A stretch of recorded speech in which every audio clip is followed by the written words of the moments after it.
Bueno, pues felicidades a todo nuestro hermoso público. Vámonos a nuestra primera entrevista, licenciado Lozano. ¿Qué Adelante. le parece? Ya está con nosotros la doctora María del Pilar Peguero Domínguez. Ella es médico infectólogo del antiguo Hospital Civil de Guadalajara, que hoy vamos a tratar un tema muy interesante, meningitis. Trataremos este tema con la doctora María del Pilar, que ya está lista y preparada con nosotros. Doctora, ¿cómo está? Bienvenida, gracias por Hola, acompañarnos. Adelante, la vemos, la escuchamos. Doctora, bienvenida.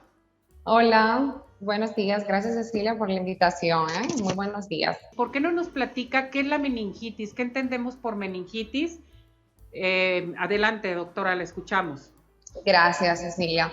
La meningitis es una enfermedad inflamatoria de las meninges. Resulta que el cerebro y la médula espinal, toda la médula que pasa por la espalda, está cubierta por unas membranitas que tienen la finalidad de proteger el cerebro y todas sus estructuras. Entonces, cuando hay una inflamación de estas membranas, es lo que llamamos meningitis.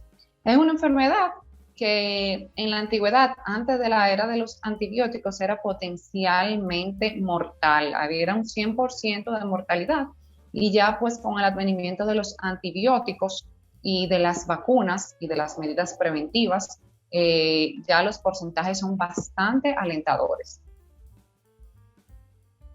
A mí esto se me hace muy importante. ¿La meningitis es contagiosa? ¿Cuáles son los factores que intervienen para presentarse la meningitis? En fin, doctora. Muy bien, Cecilia. No es una enfermedad contagiosa. Toda la población no está exenta a que presente una meningitis, pero hay factores de riesgos que hacen al paciente vulnerables. Por ejemplo, los niños menores de 5 años, como son personitas que tienen todavía debilidad de la inmunidad y están recibiendo pues sus vacunas, pues son vulnerables a tener algún tipo de meningitis, sobre todo viral.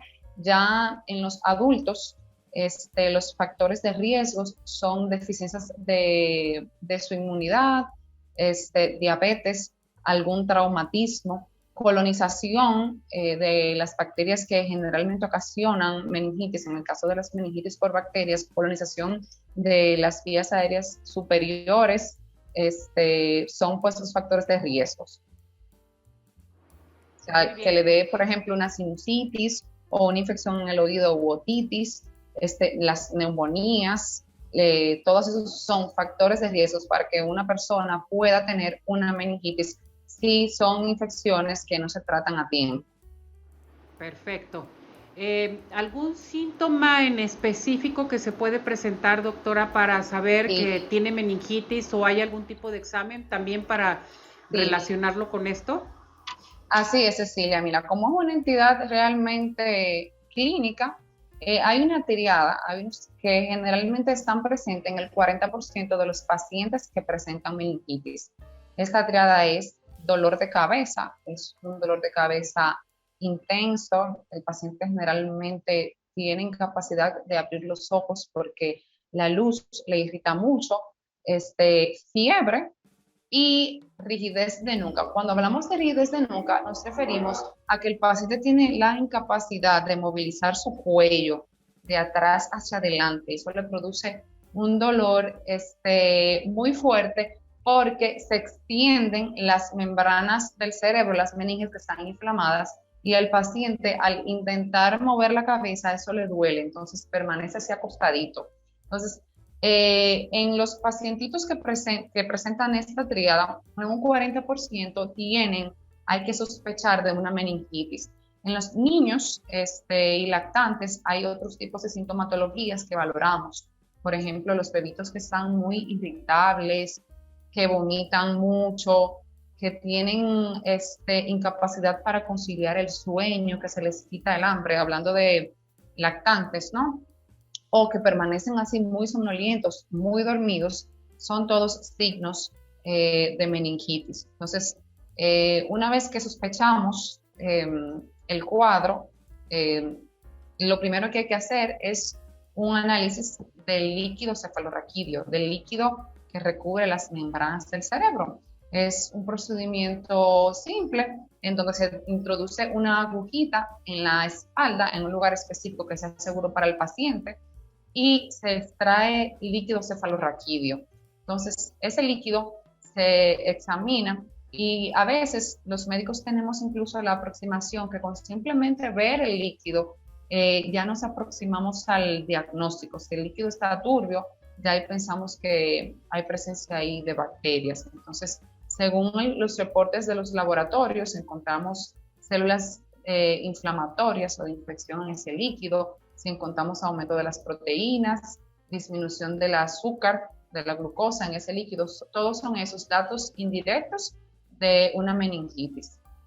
Entonces, ante la sospecha de un cuadro que puede ser potencialmente mortal, si no se trata a tiempo, pues lo ideal es sospechamos según la clínica, funcionamos e inmediatamente empezamos a tratar con antibióticos dirigidos según los microorganismos que ocasionalmente o por epidemiología causan el cuadro de la meningitis. Perfecto. ¿El tratamiento a seguir cuál es, doctora?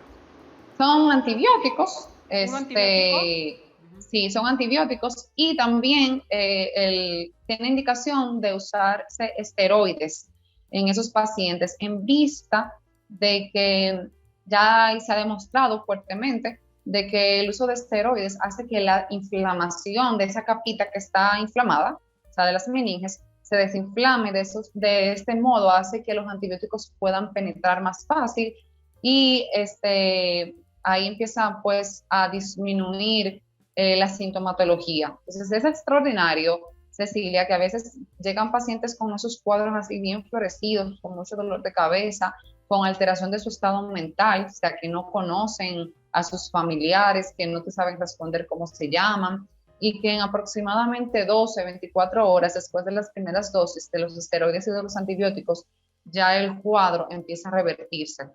Eso es una muy buena señal. El tratamiento dura aproximadamente de 14 a 21 días y en algunos casos sí se han visto complicaciones a pesar del tratamiento, pero es la minoría. Muy bien. ¿Este tratamiento tiene que hospitalizarse a la persona, al niño, al bebé? ¿El tratamiento es intravenoso? ¿Es oral en un momento dado? Como usted menciona, los esteroides, que son muy buenos para desinflamar y luego para que penetre bien el antibiótico. ¿Cómo se lleva a cabo? Ajá, mira, te cuento. Generalmente, como es una infección que puede ser potencialmente mortal, se hospitaliza al paciente, se le hace el diagnóstico, que se puede hacer en pocas horas y se empieza el tratamiento enseguida, a la brevedad. El tratamiento dura 14 días, es lo ideal. Cuando el tratamiento no dura esa cantidad de días, eso puede tener un efecto pues deleterio para el paciente, porque cuando es parcialmente tratada, el paciente puede presentar efectos adversos catastróficos, como aumento de la presión de su cerebro, convulsiones. Entonces, hay criterios que uno puede valorar si el paciente puede seguir parte del tratamiento en casita, pero eso es después de la primera semana. O sea, es esencial que la primera semana del manejo sea intrahospitalario, hospitalizado.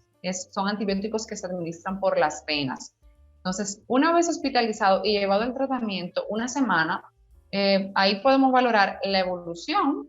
Vemos cómo el paciente va mejorando el dolor de cabeza, vemos que ya puede movilizar mejor su cuello, vemos que ya si ha tenido alguna alteración neurológica, así como que tiene algún déficit de sus pares craneales o que no conectaba bien con el medio. Si hemos visto que el paciente ha ido recuperando paulatinamente y de manera favorable esa sintomatología, ese es un paciente que se puede valorar, concluir el tratamiento en casita, pero siempre la primera semana debe ser dentro del hospital. Claro está, hay otro factor social importante para nosotros como médicos, valorar que el tratamiento se puede concluir en casa, y es que el paciente sea un paciente apegado, responsable, que sepamos que va a cumplir el tratamiento, un paciente que puede tener un acceso rápido al hospital en caso de que tenga alguna complicación.